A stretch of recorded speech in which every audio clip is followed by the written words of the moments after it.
আমরা আজকে চলে এসেছি সিলেট জেলার জৈন্তাপুর উপজেলার লালাখাল। দেখতে দেখতে অসাধারণ এবং অনেক সুন্দর একটা এরিয়া। যে সামনে আমরা যেদিকে যাচ্ছি এটা হচ্ছে একটু গেলেই ইন্ডিয়ার বর্ডার। দুই পাশে পাহাড়, মাঝখানে নদী, অর্থাৎ হচ্ছে পাহাড়ের পাদদেশে। সত্যিকার অর্থে এখানে আসলে আপনার মন ভালো হয়ে যাবে। আমরাও চলে এসেছি এটা দেখার জন্য। অনেক দিনের ইচ্ছা ছিল এখানে আসা, তো এসেছি। এই পাহাড়ের অপোজিট পাশে আবার চা বাগান আছে। এই পাহাড়ের ধারে যে এই উঁচু উঁচু জায়গাগুলো আছে পাহাড়, এটা পুরোটা চা বাগান। আর আমরা এখন যেদিকে যাচ্ছি এটা হচ্ছে পাহাড়ের পাদদেশ দিয়ে এই নৌকাগুলো নিয়ে আমরা যাচ্ছি। একবারে শেষ সীমানা যেটা বাংলাদেশের, ওই পর্যন্ত আমরা যাব। তারপরে আবার ঘুরে ওপরে পাহাড়ের উপরে চা বাগান দেখে আমরা ঘুরে আবার চলে আসব। তো এখানে হচ্ছে এই যে অনেক নৌকা এবং অনেক পর্যটক এখানে এসেছেন। তবে দুঃখের বিষয় হচ্ছে এখানে নৌকা ভাড়া কিন্তু অনেক। তো এই ধরনের ট্যুরগুলো করতে গেলে অবশ্যই আপনাদের সঙ্গী বেশি করে নিয়ে আসতে হবে। মোটামুটি 8 জন হলে ভালো হয়। আমরা এসেছিলাম 4 বন্ধু মিলে। তো এখানে 4 জন উঠলেও 800 টাকা, 8 জন উঠলেও 800 টাকা নৌকার বোট ভাড়াগুলো। এখানে আপনার হচ্ছে সবগুলো ইঞ্জিল চালিত নৌকা। ইঞ্জিল ছাড়া নৌকা নাই, যেহেতু অনেক দূর যেতে হবে।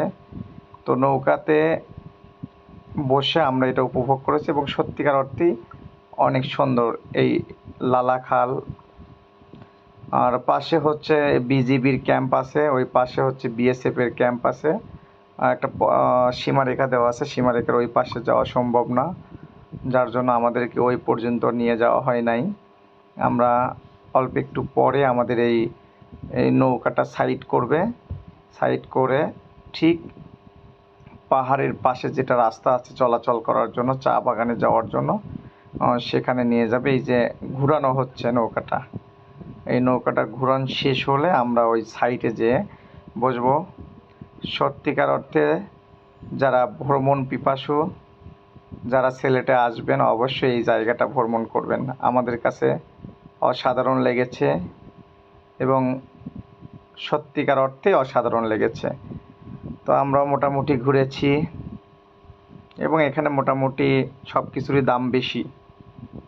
পর্যটন এলাকা এবং পর্যটকদের ভিড়ের কারণে এখানে সব কিছুরই দাম বেশি। আমরা যে ওই উঁচু পাহাড়টা দেখতে পাচ্ছি একবারে সোজা, ওটাই হচ্ছে ইন্ডিয়ার পাহাড়।